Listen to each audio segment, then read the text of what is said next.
I ended 8 wars, and this was, in my opinion, going to be an easier one because I know both heads. I didn't know most of the heads. I did India, I did Pakistan, I did others. That could have been a real bad one. Nuclear, that was going to be nuclear. It could have been, as the Prime Minister of Pakistan, could have been 40 million people would have been killed, maybe 50 million.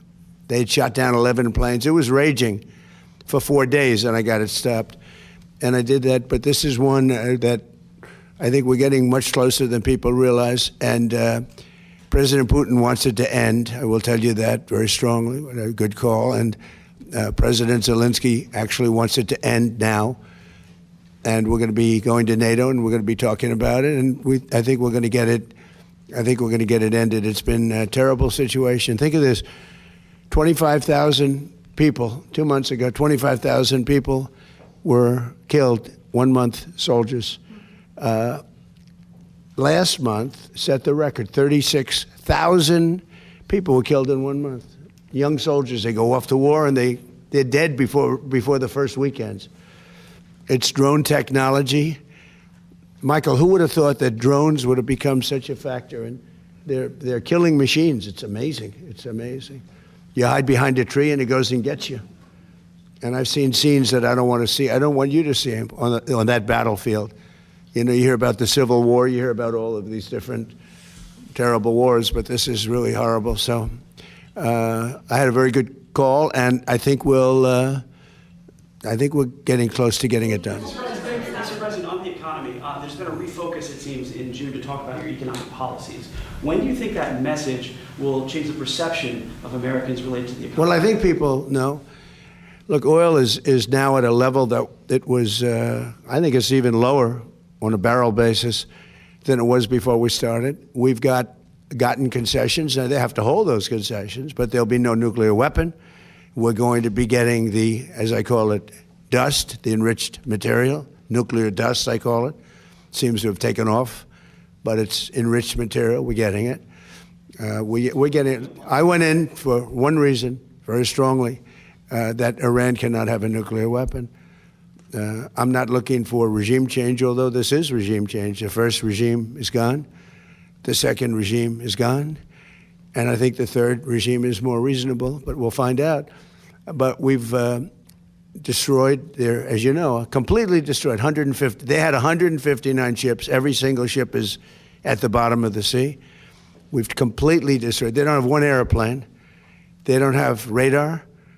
You know, one of the reasons we kept the oil down, because a lot of people said, Kevin, and a lot of people were saying that oil could go to $300, $350 a barrel, but one of the reasons that prediction wasn't right is we were taking out on average of 10, but sometimes less, sometimes more. 3 weeks ago, we had a night, 22 ships came out of the Strait, and the famous Strait of Hormuz, nobody ever heard of, but that is some big money machine, I'll tell you what. When you look at the numbers, Michael, that makes everything look small. No, wait. And we took out so much oil that people didn't know, and it only took a month and a half. They finally found out. They had no radar because their radar was destroyed. So we took them out late at night with no lights, with no nothing. And our great Navy, which did the greatest blockade anyone's ever seen, not one ship got through in 2 months.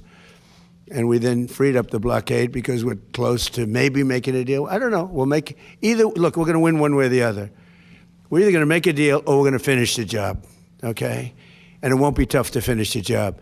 I'd rather make a deal because I don't want to affect 91 million people. We can knock down their bridges in 1 hour.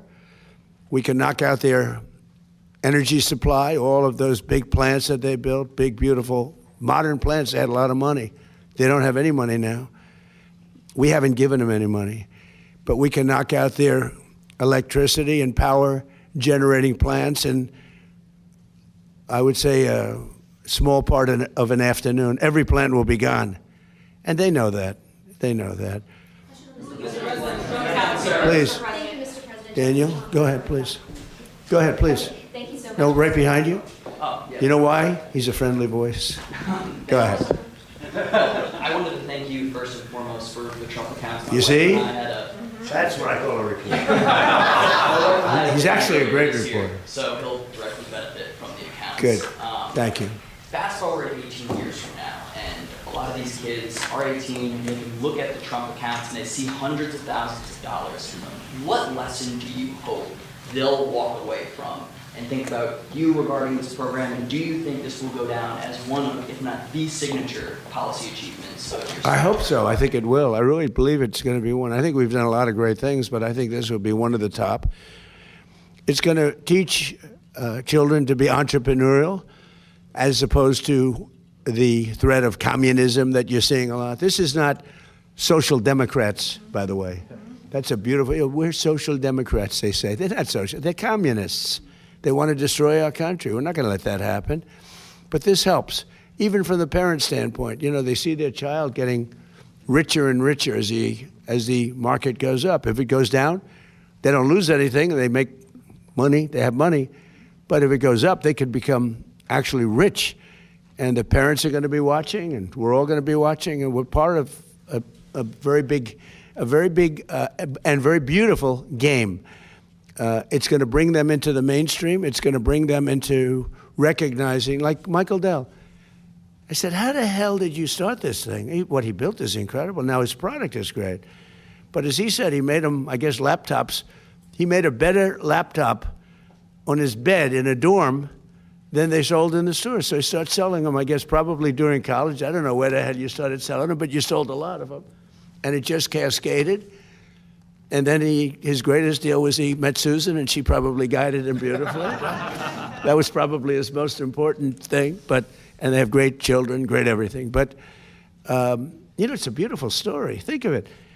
They gave $6.25 billion.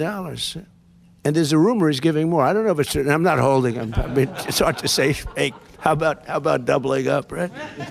But think of that. And started with no money. He had a great brain, which is, you know, that's better than money, I think. But, you know, it's like an amazing story. And that can happen with other people. Maybe not to that extent. Maybe there could be a few to that extent, but not to that extent. But that can happen with some of the people here, some children living in poverty. It can happen. And now they have a real chance. It's a big thing. It's a big thing.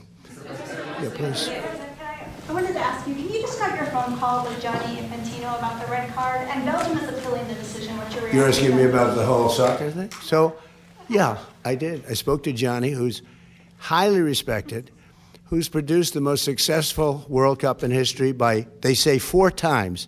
This isn't just a success. I actually said, Gianni, we've got all these games. Each one is turning out to be a Super Bowl. And we have all these games. You know, when you think of it, every game is like a Super Bowl. Yes, I watched last night. What a game that was with Mexico and England. I mean, 2 countries, I don't know the players, although I think Kane is a great player. See, I played golf with him, and I like him a lot. He's a good golfer. But he's really great. But I watched, and no reason for me to watch, and you couldn't take your eyes off the game.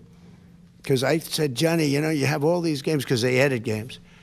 In a country where really it's not our main sport, to put it mildly. And this has been 4 times more successful. He told me last night, the numbers are 4 times greater.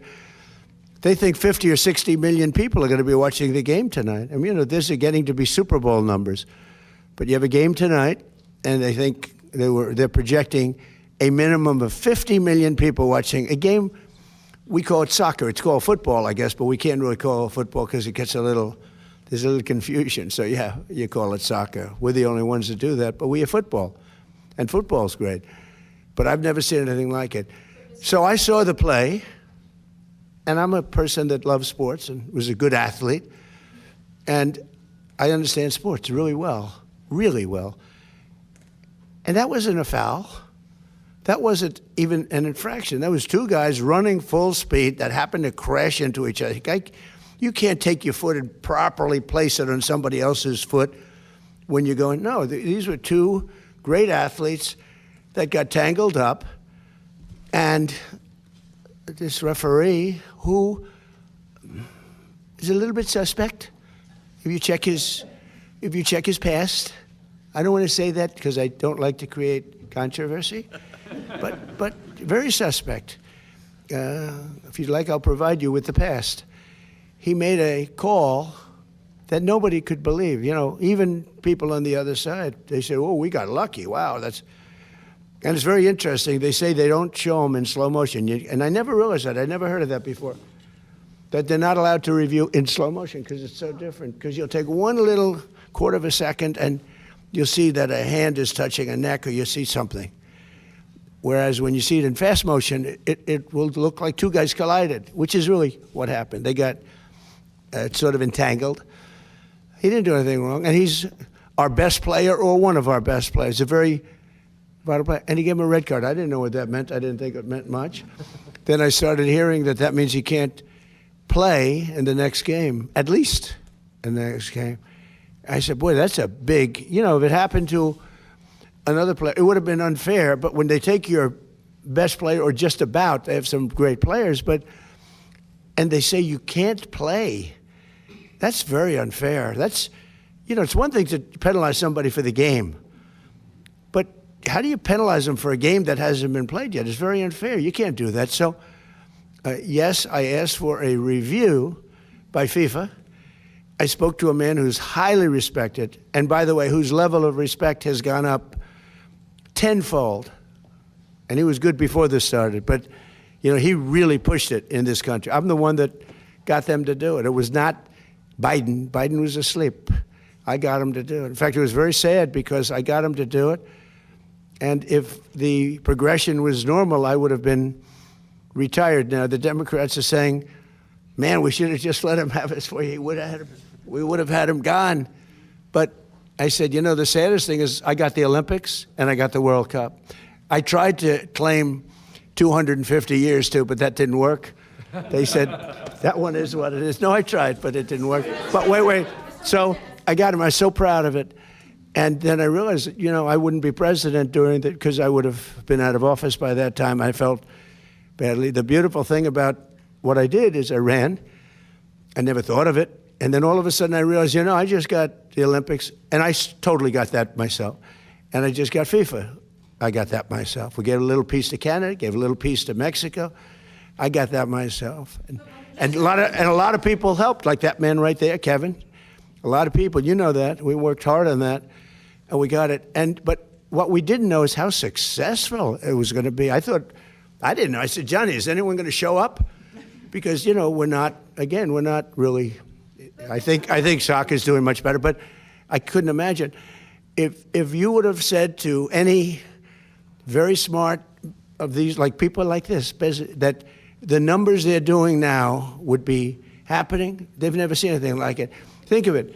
Take the most successful Olympics or the most successful FIFA, and you look at what's happened. You look at the numbers for this in the United States, just compared to FIFA, and it's numerous times more.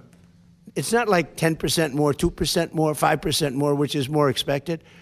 It's like 4 times more successful than anything they've ever done. In fact, I said to Johnny, let's do it again next time. And he said, that would be hard. I said, no, you do it again. But at the same time, you give it to somebody else for the next one. I don't know. It's a little crazy idea. But all I did, I asked for a review because I didn't think it was a foul. And, you know, again, I'm good at this stuff. I didn't think it was a foul. I thought it was 2 great athletes that crashed into each other and got entangled. That was not a guy punching somebody in the face or anything that, you know, would be different. And I think it's a terrible, if they wouldn't allow, you know, a top player, maybe the best, maybe among the best players on the team to play, I think it would have had a big stain. And I related just that feel. I didn't tell him what to do. I can't tell him what to do. But and I don't believe he made the decision. I think it was a committee that made the decision. And they made the right decision because, number one, it wasn't a foul. And you want to see a game with your best players. You don't want to say, how would you feel if I took, we take Messi out? Look, you know, he ran into somebody. Or we took Ronaldo, you bunked into somebody, we're going to take you out of a game. He's great. Or Harry Kane. Harry Kane, we're going to take you out of the game, Harry, because you happen to hit somebody a little bit harder than you can't do that.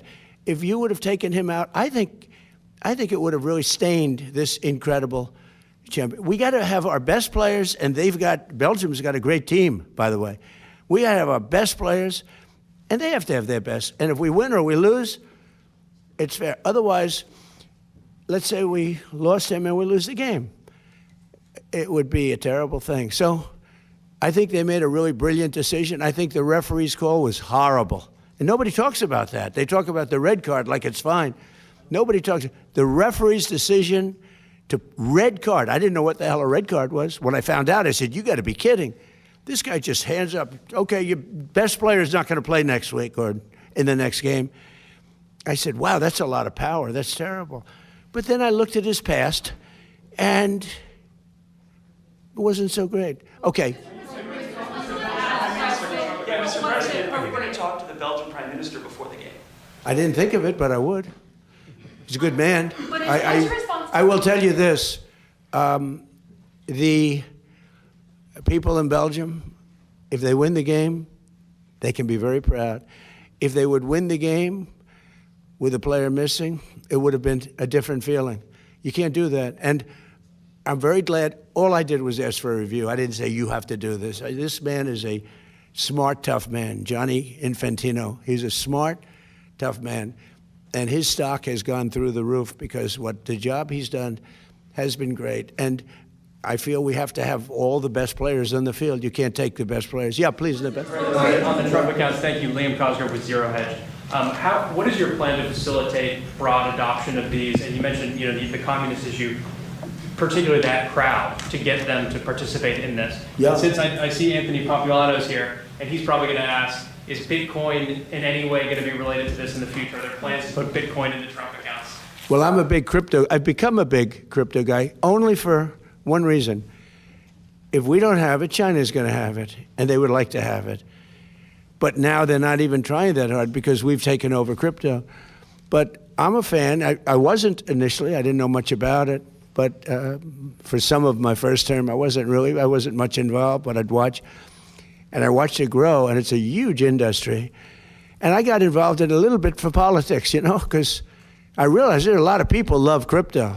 And even me as a businessman, I'd see a lot of money starting to come in with Bitcoin and, the different forms.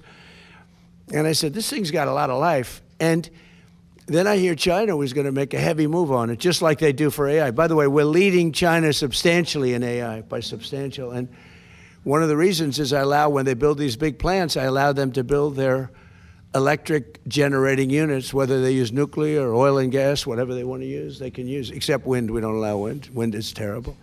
It just doesn't work. It's too expensive, no good, bad for the environment. But and they're building their own plants with some of the greatest electric producing plants that you've ever seen. I mean, they're teaching the companies that produce electricity, they're teaching them how to do a plant. So that was my decision. That was my idea. Because we have an old grid, it's tired, it's old, it would take years to fix it.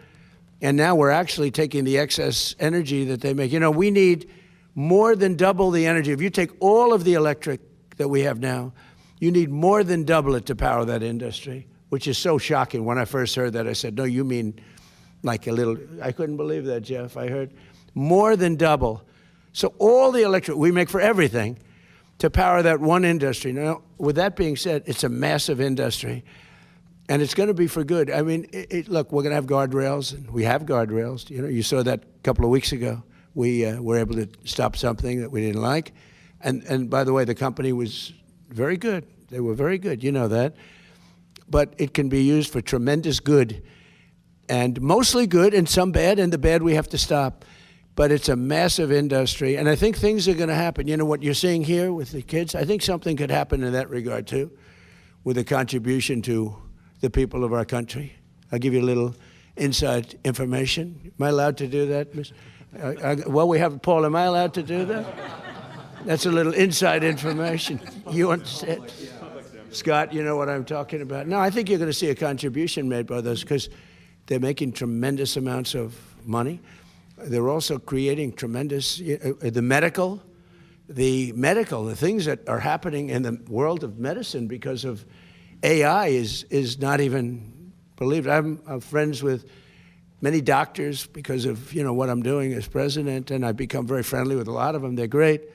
They're great as long as they tell me I'm healthy. Okay, when they tell me I'm healthy, so far so good. Where's a piece of wood?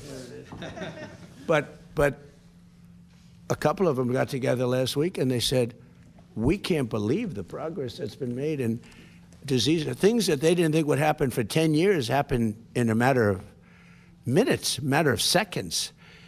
So that's going to be used for good. But we're leading China by a lot. We're leading everybody. Crypto's the same thing. If we didn't do it, China would do it. It's a massive industry. And frankly, when I went very pro-crypto, as you know, Biden was totally against it, but he has no idea what crypto is. He had no idea. He didn't have a clue. But they were very violently against it. They were putting people in jail. What they were doing to the crypto was horrible. It's amazing it survived that onslaught. It was a weaponization of government. So when I went very much for it, and I think I got 100% of the vote. But what happened is, I think it was 100 million people. That's a big industry, and that means some pretty good things. But what happened is Biden then, after he was getting killed, he was down so much, all of a sudden they became pro-crypto. And their head of the SEC was horrible, unlike Paul, who's really good. No, I mean, he's the best man for the job. Everybody wanted him. But he was horrible. What he was doing to the crypto, they were putting people in jail. Oh, you know that better than anybody. Good people, great, prestigious people. They were putting them in jail. And I said, you got to be kidding. And they were trying to destroy the industry. Okay, ready? So now I'm killing Biden. I'm winning by so much. And all of a sudden, he becomes totally pro-crypto. They dropped all investigations of everybody. They allowed people to come out of jail. And every time I see a crypto guy where they dropped an investigation, I said, you're lucky I'm president, because I don't know if you know, the Biden administration became totally pro-crypto that last couple of months because they were getting killed. Because crypto has a tremendous audience. So yeah, I'm very much for crypto because it's not a question of a personal thing. Because I let my kids do whatever the hell they do, they can do. I don't ever talk to them about it. I'm allowed to, I think. I'm allowed to, but I don't bother because this office is a much higher calling. So I make, as president, the president of the United States get essentially $2.5 million for 4 years, right? Wait a minute. It's spread out over a period of 4 years. It's about $2.5 million. I waived my salary. Now, I figured, because we've had other wealthy presidents. We've had Kennedy, and we've had FDR was very wealthy. Teddy Roosevelt was wealthy. And one of the wealthiest, believe it or not, was George Washington, who wasn't in the White House, but there are pictures of him surveying this ground. He's the one that sort of picked the location. I think he made a good choice. He picked a good location. But George Washington had two desks in his pre-White House. One was, and they were right next to each other. One was for business, and one was for the presidency. He had two desks in the same room. And so you're allowed to, but I choose not to. I don't talk to my kids about, this stuff. But I will say this, to me, cryptos are very powerful. A lot of people are using it. Bitcoin, they're using it at levels that I don't think anybody understands really how powerful. And if we didn't do it, China would do it in a minute. And if we let our guard down on AI, if I didn't come up with the idea for electric plants, producing plants, they become a utility. Basically, these guys producing, you might as well put them down. Paul, I think you should mark them down as utilities because, frankly, in many ways, I'm more impressed by their electric plants. And they're building them on top of the buildings, alongside of the buildings, standalones right next door. But you have to see some of the electric producing, the generating plants that they're making, nobody's ever seen because they're brilliant people. And it's a fantastic thing. But if I didn't come up with that idea, maybe somebody else would have. I doubt it because it's too simple. I mean, it's such a simple idea. Do you know that your friends, Michael, when I came up with that and I told Mark Zuckerberg, I told Bezos, I told all of the people, AI, Sam, Elon, I told them all, I said, no, I'm going to let you build your own plant and I'm going to get you fast approvals. They thought I was kidding. They said, and they would submit plans without an electric plant. And I'd get calls from Lee Zeldin, who's a star, environmental, fast approvals, good approvals, but fast. And I'd call up and he'd say, sir, these plants are not taking advantage. And I call them and say, why aren't you producing? They said, we thought you were, every one of them, they thought I was kidding because they can't believe it. Number one, they can't believe that they're approved in a period of a matter of weeks, because if this was somebody else, it would be 20 years before. They're all under construction. We do rapid approvals. And some are nuclear plants, because nuclear is now really hot and safe. I was not a huge proponent until 2 or 3 years ago, and then I saw what my uncle was a big nuclear guy at MIT. He knew nuclear better than anybody, I think. Anybody in the world, probably. He was the smartest guy. He was at MIT, the head, for 41 years. And he said to me one day, he said, nuclear is going to be the most important thing, but it's also got to be watched. It's got to be watched very carefully, because it can build the world, but it can also destroy the world. He said that. I said, Uncle John, that was a long time ago. But he was exactly right. He called it exactly right. But what they've done with nuclear in terms of generating energy is absolutely, a submarine can run at full speed for 30 years without having to refuel. The only thing it has to do is come up every 90 days for food. They can't solve the food problem. But think of it. A submarine, without having to gas up, can run for 30 years at full speed without stopping. I mean, who would believe a thing like that? But fortunately, we have the best technology and we have the best submarines. It's something we lead the world in by 15 years. Any other questions? Go ahead. Thank you so much, Mr. President. What? I said thank you so much, Mr. President. Jennifer Schonberger of the Alabama. On the Trump accounts, SpaceX president has said that she's going to donate shares to the Trump accounts. Have you spoken at all with Elon Musk about further share donations, as well as other corporate leaders about share donations specifically? Look, I'm like a cheerleader for geniuses. I love geniuses. I love high IQ people. He's a high IQ person. I love high IQ people. And I speak to Elon, I speak to Mark, I speak to Jeff, I speak to everybody. By the way, in the first term, less so. In fact, at my first inauguration, none of them were standing behind me. They were just the opposite. And now at this last inauguration, every one of them was standing behind me. It was sort of amazing. No, I speak to all of them. And I encourage them. I want them to be tremendously successful. Now, there's a thing called TikTok. Have you heard of it? I was watching a show this morning, Maria Bartiromo. She's fantastic. And on her show, they were talking about the dangers of TikTok. And it's Chinese, a whole thing with spying and what they're doing with it. Well, except it was announced about 2 days ago, the new numbers just came out. You know who the number one person in TikTok is by far? Trump, me. I just got, I'm number one. Like Taylor Swift was number 11. I'm number one in TikTok by far. And the numbers just came out, and I said, well, I'm hearing about how they influence. They're talking about their tremendous danger because they influence, but if they influence so badly, I mean, I'm saying all things like I love our country, we got to stop communism, we got to this and that, we're doing a lot of things, but I'm by far number one. It was sent to me by, the list comes out, number one, number two. I was number one by a lot.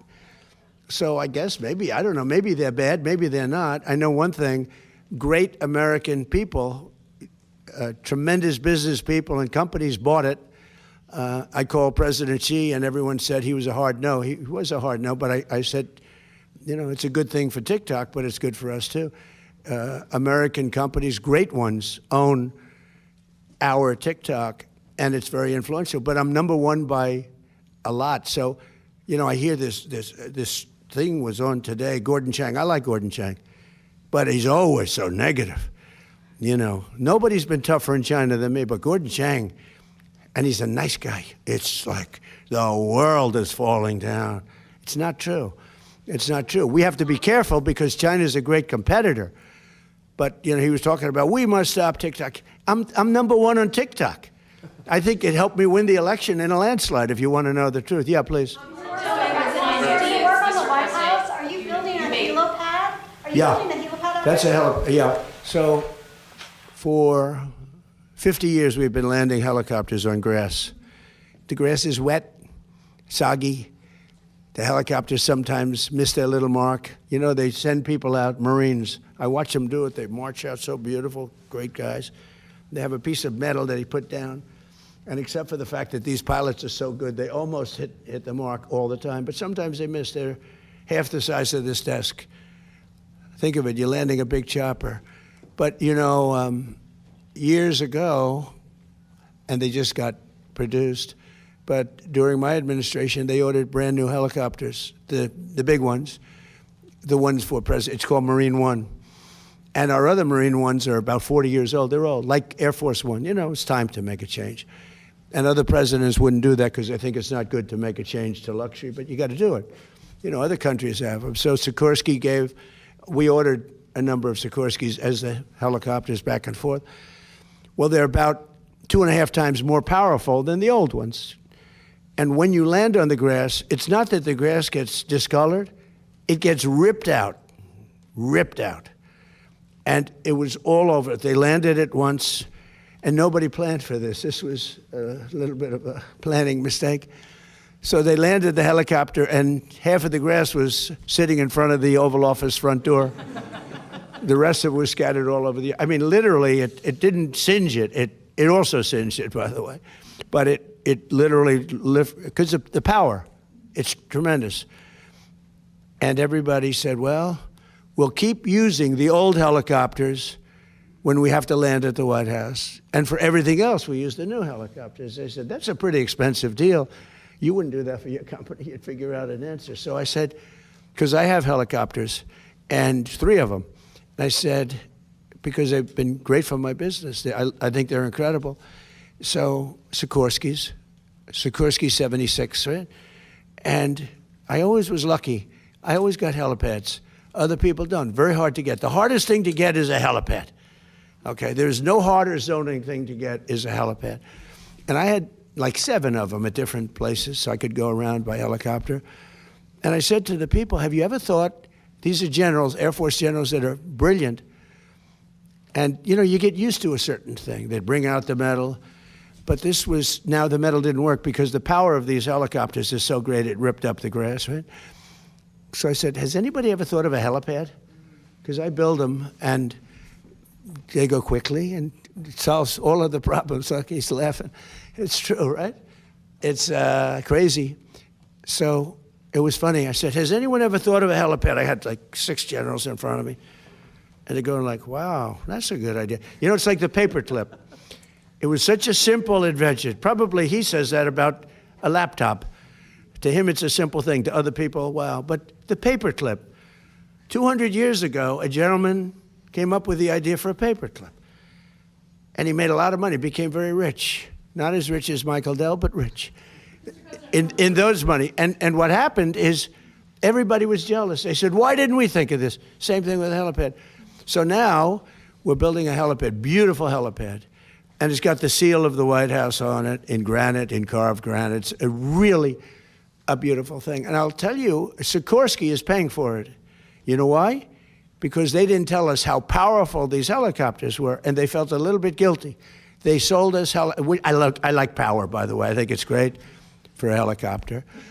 But they probably, I don't know, they felt a little guilty. And they are paying for the cost of it. It's about $5 or $6 million. They're paying the full cost. And when I heard they were paying the cost, I went out and said, let's do a beauty. Let's not just do a piece of concrete and paint it white, which is why I just put beautiful concrete, nice, and we paint it white. This one is a beauty. It's got the seal of the White House. It's beautiful, the eagle. And it's carved out of granite. It's done by some of the most talented people you'll ever meet. And you're landing on granite, which is the strongest stone that we can. Like the outside walk is black granite.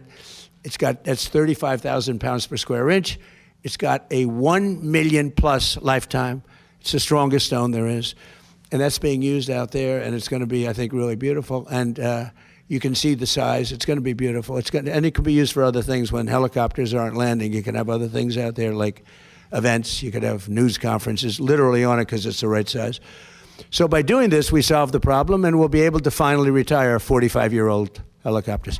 Okay, how about one or two more, and we'll get out. Go ahead, please. Mr. President, about the FIFA decision, millions of American soccer fans are obviously very happy, but what do you say to the critics who say this starts a precedent which other powerful leaders? Well, I don't know. I mean, chime in? I can only say this. I had nothing to do with the decision. What I did have to do is, I said, I think that should be reviewed, because I watched the play. And he didn't do anything wrong. You know, got to look at, by the way, if he did, I'd feel differently probably. If he punched him in the face, if he did something wrong. I thought your young, wonderful basketball player, Caitlin, I thought that she was treated rather rough, if you want to know the truth. That was a much different kind of an event. That was a pretty bad event. But in this case, he didn't do anything wrong. Two people ran into each other. And by the way, if you look at that game, there were 10 instances where it was much rougher than that. So I think it starts with the fact that it shouldn't have been a foul. And then you have to look at the person that raised the card, and that's up to you people. You look at. But I didn't think it was very good because it was not good. And I think that Johnny is brilliant at what he does. And I think they made, I don't think it was his decision, it's a big committee. And after reviewing it, I think they said, look, this game would have a big mark on it. If we lost, if we won, no matter what happened, you have to let them use their best players. And the game tonight's going to be amazing, and we're going to have a full team, and Belgium's going to have a full team. And you know what? If they beat us, then they can be really proud.